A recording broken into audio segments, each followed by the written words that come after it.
essa tradição inicial, o que diferencia isso de outras religiões? Porque, pelo que eu entendo, aí me corrija, por favor, se eu estiver errado, essa tradição inicial seria a interpretação de como o universo funciona. Qual que são as regras do jogo. Religião e tudo mais tenta meio que fazer a mesma coisa, né? Interpretar de alguma forma ali quais são as regras do jogo. Como que você enxerga isso? Qual que é a diferença disso? Eu vejo que assim, a tradição primordial, ela tenta explicar os mistérios tanto do macro quanto do micro. O que isso quer dizer?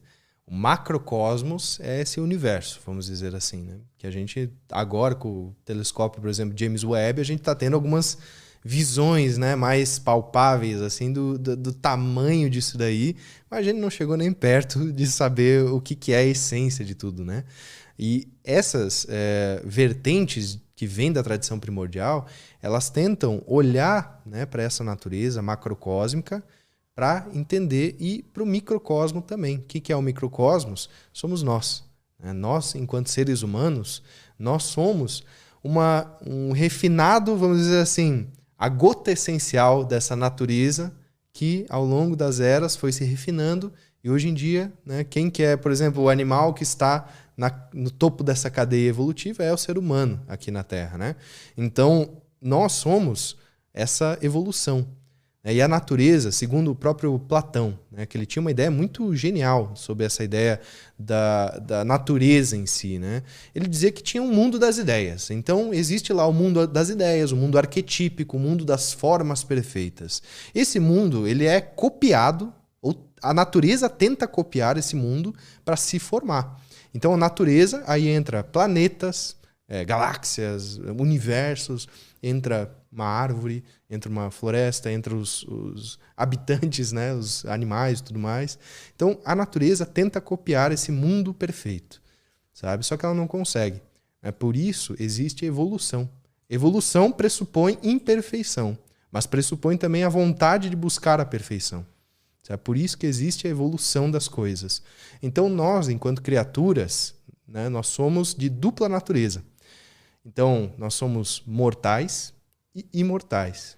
Mortais enquanto corpo natural e imortais enquanto alma, né? Que transpassa esse corpo físico, vamos dizer assim.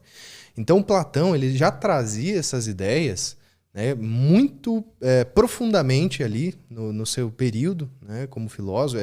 Platão e Sócrates, para quem não sabe também, eles são, vamos dizer, depende do outro, né, porque Platão era o cara que escrevia sobre Sócrates e ninguém sabia muito bem sobre Sócrates. Então tem uma questão filosófica aí bem interessante também, mas não é o caso aqui da conversa. Né? A ideia do Platão é que esse macrocosmos, então, ele gera o nosso próprio micro também, sabe? Então, é um processo em que nós, enquanto microcosmos, nós somos a essência da natureza que está nesta evolução, sabe? E os mistérios ditos dentro dessa tradição primordial, eles estão contidos em nós. Por isso que Cristo falava também, né, dos mistérios do coração.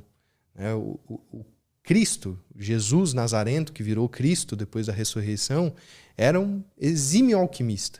Exímio alquimista. Conseguiu sintetizar na obra máxima ali das suas palavras a simplicidade, né, perfeita das coisas, e entendeu que o portal era este coração. Né? Então, por isso que os mistérios eles se ligam do macro para o micro, do micro para o macro. E aí Hermes Trismegisto também tem um axioma sobre isso. Né? Tudo que está em cima é como que está embaixo. Tudo que está dentro é como que está fora. É para cumprir os mistérios de uma única coisa. O que é essa única coisa? É justamente essa matéria-prima, essa essência que é intocável, que o Platão trouxe como a ideia arquetípica, perfeita, que a gente tenta chegar, né, mas não consegue. Sabe? Então, existe essa questão evolutiva, essa questão dos mistérios maiores, dos mistérios menores, daquilo que está no macro, daquilo que está no micro, sabe? E nessa ressonância de observar a natureza. Primordialmente, o hermetismo, as filosofias, né, tradicionais, vamos dizer assim, elas buscam observar a natureza. É na natureza que a gente consegue enxergar, ter esse vislumbre, né, de sabedorias e aí entender esses mistérios, de fato, sabe? Então a natureza, não digo só externa, mas a nossa natureza interna também. Essa é profunda a nossa natureza interna, sabe? É como se existisse já uma sabedoria, um jeito que as coisas funcionam e a gente está tentando descobrir isso, né? A perfeição. É algo assim? A sabedoria em si, acredita-se que ela, né, já está aí. A gente que tem que perceber ela. Então as coisas elas já estão, elas já acontecem. Existem planos que a gente não vê, que o nosso espectro de cores, que o nosso olho capta, né, existe o infravermelho e o ultravioleta. Então são as cores para além do nosso espectro aqui. Nossos ouvidos, né? A gente consegue escutar de 20 a 20 mil hertz. Né? Então tem limitações nos nossos sentidos. Mas será que as limitações nossas são as limitações do universo? Acredito que não, né? Então as frequências já existem. Sabe? Essas vibrações, essas ressonâncias, elas já estão aí. Só que a gente não consegue perceber. Um exemplo claro disso por exemplo, você liga o micro-ondas. Você enxerga os raios do micro-ondas esquentando a comida? Não enxerga, porque eles estão numa frequência, num espectro que o nosso olho não capta. Raio-x também, você não enxerga as ondas, né, de raio gama, se eu não me engano, raio-x e tudo mais. Né? Então, tudo isso são ondas. O Wi-Fi, tudo isso existe, a gente não consegue perceber, sabe? Então, isso é um exemplo. A tecnologia, né, ela tenta também imitar esses processos, vamos dizer, da natureza, e através dessa imitação, como o Platão já nos disse, né, a gente vai tentar imitar, a gente vai desenvolver tecnologias. Hoje em dia nós temos uma base tecnológica, que é o silício, por exemplo. O silício tem 4 ligações químicas, o carbono também. Né? Qual que é a base da vida? Carbono. Então, a nossa base de vida é uma base quaternária. A base da nossa tecnologia atual também tem essa mesma base. Sabe? Então a gente tenta imitar, de certa forma, manipular elementos, compostos químicos para fazer ali um organismo que vai cumprir alguma atividade específica. Então, né, nós também temos essa questão de imitar, evoluir, né, aperfeiçoar e cada vez... Isso me fascina, assim, do ser humano ser esse ser criador, assim, de criar coisas. Porque, sei lá, um rato não faz isso, né? Ele não quer criar, melhorar habilidades e fazer as coisas saírem do nada, né?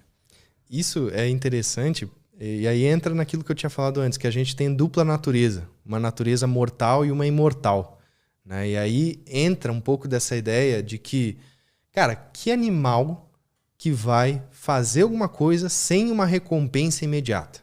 Só o ser humano para fazer isso, sabe? Porque não tem assim um animal, seja mamífero, seja o que for, sabe, que vai executar uma tarefa para ter uma recompensa futura que pode nem vir. Sabe? É tipo nós, assim, a gente está trabalhando, está estudando, né, está indo atrás de algo que é impalpável pela fé, bem dizer. É porque a gente acredita no resultado que aquilo vai ter. Então, essa é uma característica que ela é muito única da nossa raça, vamos dizer, enquanto seres humanos, sabe? E isso nos diferencia muito. Aí entra todo o aspecto da vontade. A vontade é a chave, vamos dizer, a porta para que a gente entre nesses mistérios, sabe? Porque a vontade, ela difere do desejo. O desejo é animal. O desejo de procriar, desejo de sobreviver, de ter um abrigo, de ter comida, de ter água limpa, de ter pertencimento social. Tudo isso são desejos animais, né? Inclusive, dentro das culturas ditas mais hindus, né, eles têm uma constituição septenária que é excelente também para vislumbrar um pouco melhor esses corpos de desejo. Eles dizem que assim, a gente tem um corpo físico, né, em primeiro lugar. Esse corpo aqui que a gente está atuando aqui, o nosso cavalo, vamos dizer. Aí, o segundo lugar, nós temos um corpo prânico, né, que é um corpo, vamos dizer, de energia, o prana, esta energia. Terceiro lugar, nós temos um corpo que é o duplo etérico, que seria quando a pessoa faz uma projeção astral, tem um sonho lúcido, ela está usando esse corpo, que é o duplo etérico. Aí, depois, para fechar o quaternário inferior, nós temos o kamas, que é traduzido em forma literal, vamos dizer assim, corpo de desejos, ou a mente de desejos, que é as questões que nos fazem, né, prosperar a nossa espécie aí, né? Depois disso, nós temos uma força trina, né? O triângulo ele aponta para cima naturalmente, das bases, das polaridades volta para o uno. Então, depois dos 4, essa força trina, que é o manas, que é esta mente elevada, que aí entra a vontade de buscar ser uma pessoa melhor, a vontade de adentrar este mistério maior da vida e não ficar nessa superficialidade na roda dos ratos, né? E depois disso tem o buddhi, que é um estado búdico, crístico, um estado de iluminação, vamos dizer, e o atma, que daí eles trazem muito como atma buddhi, né? Que seria esta unicidade com Deus, virar um com todo, sabe? Transcender tudo e todos e todas as coisas. Então, seria o nível máximo dessa consciência, sabe? E isso nos mostra, inclusive, essa questão da natureza, né, mais animal e a natureza mais elevada, essa busca por ser Buda, Cristo, né? Porque a gente olha para esses avatares, eu acho que assim, o grande problema, vamos dizer, fundamentalista das religiões é que esses avatares são intocáveis. Eles estão em outro nível, inatingíveis, né?